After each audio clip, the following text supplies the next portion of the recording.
So today we are going to be talking on breast cancer awareness section 2. I've talked about it in my previous video. If you're yet to watch it, please do go and watch it. This is Royal Care Counseling Outreach. This is your online counselor. My name is Rachel. So like I rightly said, we're going to be talking about breast cancer awareness section 2.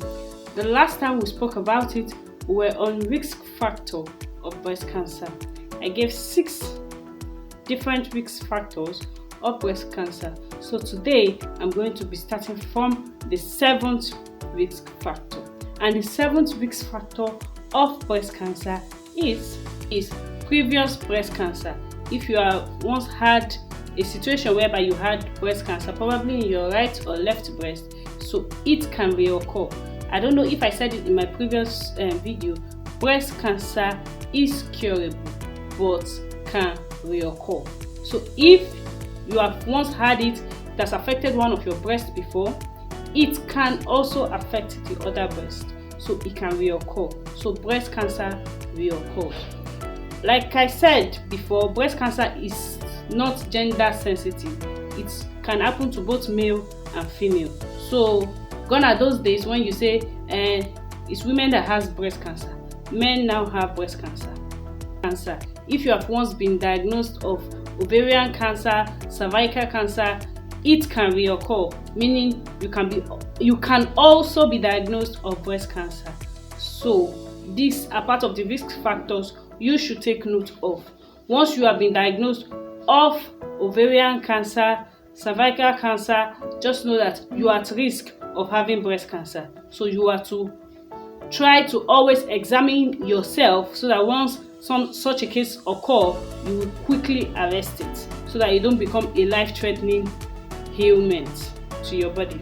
And the 9th one is smoking. Once you know you smoke, you are at risk of having breast cancer. Number 10, alcohol. Once you know you consume alcohol, you are at risk of having breast cancer. So it is advised you abstain from smoking and of course consumption of alcohol.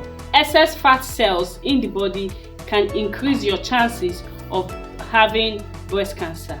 So number 11 is obesity and high dietary fats. So once you have excess fat in your body, you are prone or you are at risk of having breast cancer. So it is advised that you burn some calories so that you don't just keep getting obese and saying I'm somebody's peck. It's not advisable for you to be obese because you can be at risk of having breast cancer. And there are some fatty foods you should avoid as an individual. You don't take too much of carbohydrate and you abstain strictly from red meat. Some people don't understand the classifications of red meat. I said it in one of my videos that I talk about prostate cancer. I talked about it. Red meat are those animals that has 4 legs that you consume. You see goats, you see sheep, you see cow, you see donkey, camel. They are those animals that are being classified as red meat. While white meat are usually advised for people who are obese to consume. Those white meats can be classified as birds. That's chicken, turkey, classified as white meat. They are encouraged, they are advised that we should take. But in Africa or in Nigeria, red meat is quite cheaper than white meat. So you see people opting for red meat than white meat. So once you advise people to abstain from red meat, people don't usually adhere strictly to that. But if you know you are obese, you are prone to having breast cancer. And for those of you that have big breasts, you are prone to you are at risk of having breast cancer. Once your breast is too big, you are at risk. So you see those people that have small breasts, normal breasts, you see them trying to enlarge their breast. How sympathetic can that be? People that have big breasts want their breasts to be normal so that they won't be at risk of having breast cancer. But you see people that have small breasts, medium-sized breasts, running to go and enlarge their breast. I don't know why. Some people don't even go to enlarge their breast these days. It has been observed that some young ladies, all they do is intentionally get pregnant. Once they get pregnant, then they terminate it. they get rid of the pregnancy. So that few days or few weeks in which they are pregnant, their breast of course enlarge, so they use that to enlarge their breast. I don't know how what the society is turning into, because it baffles me how you just want to get pregnant and get rid of it just because you want your breast enlarged. So another risk factor of breast cancer is number 12, previous radiation. When you are constantly exposed to radiation like X-ray, MRI and TTC scan. And there's another development of nail polish. When you go to polish your nails, you see all those radiations that you are exposed to, especially those that fix gel polish. Those radiations that you are constantly putting your fingers or your hands inside, or your foot, you are constantly putting them inside. You are exposed to breast cancer. Those constant exposure to radiation can cause breast cancer. Though all these scans like that I listed are not your fault. I'm not saying that once you are to go and do all these scans, you should say no. You are not expected to say no. But I'm just saying, when you are constantly exposed to it, the only one that I know that is preventive, that you can decide not to constantly expose yourself to, is nail polish. That's once you are always fixing gel polish, that you have to put your hand under the radiation light for it to dry off. That you can of course prevent. But you see all those other scans, it has to do with your health, so definitely you have to do it. But I'm just saying, if there is a way or there's an alternative for you not to expose yourself to radiation, please try as much as possible not to expose yourself to radiation, because you are at risk of having breast cancer. Next topic we're going to be looking at is clinical features. That is things or signs you see in your body that you know that, okay, I'm having breast cancer. Number one of the clinical feature is painless breast swelling in the breast. When your breast is just swelling and it's painless, please go see your doctor as fast as you can. You are just noticing it's just swelling up, and it's painless. Please try to see your medical personnel. Number two is skin edema.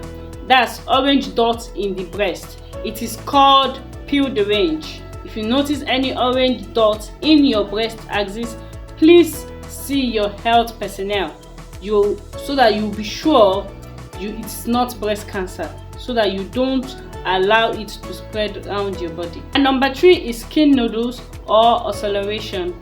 That is when you notice some wound or nodes in your breast axis.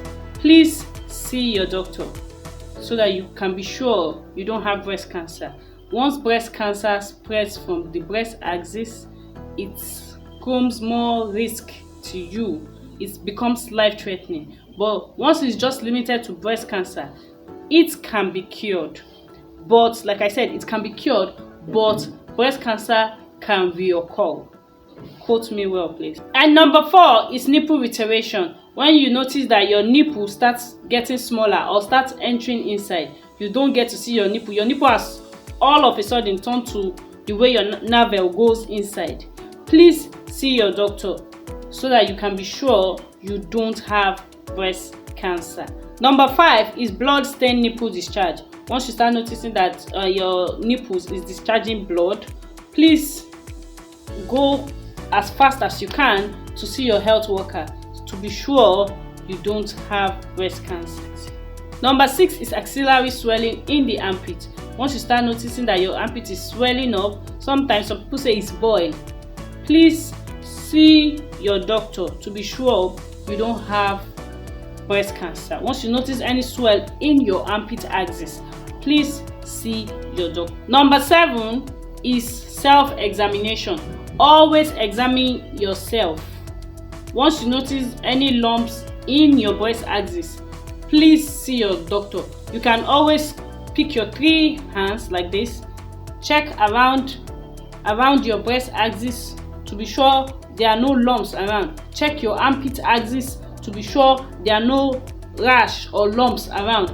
Even around your neck, if you notice some rash or some lumps, please see your doctor. Just use this and just check around for breast cancer. Always self-examine yourself. Last but not the least is general treatment. That's the general treatment for breast cancer. Number 1, surgery.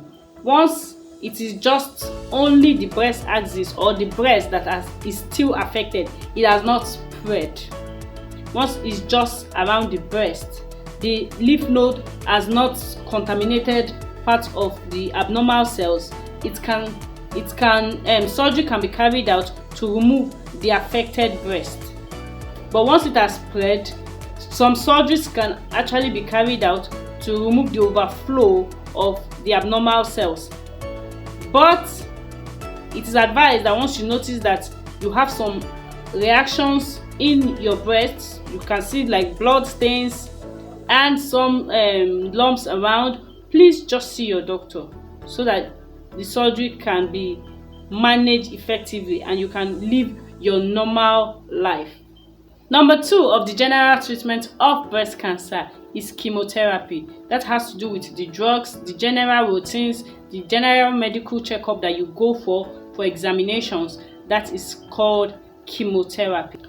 The last but not the least treatment of breast cancer is radiation. That's the exposure to some radiational light that can help to kill the cells in the affected breast. So when you are being exposed to some radiations to help to kill the abnormal cells moving on in the breast, that is known as radiation. And today we come to the end of today's counseling outreach. I still remain your online counselor. My name still remains Rachel. If you are yet to subscribe, please don't forget to subscribe to our channel so that whenever, and turn on the notification bell so that whenever we post any new video, you will be the first person to watch it. Thank you. Bye-bye.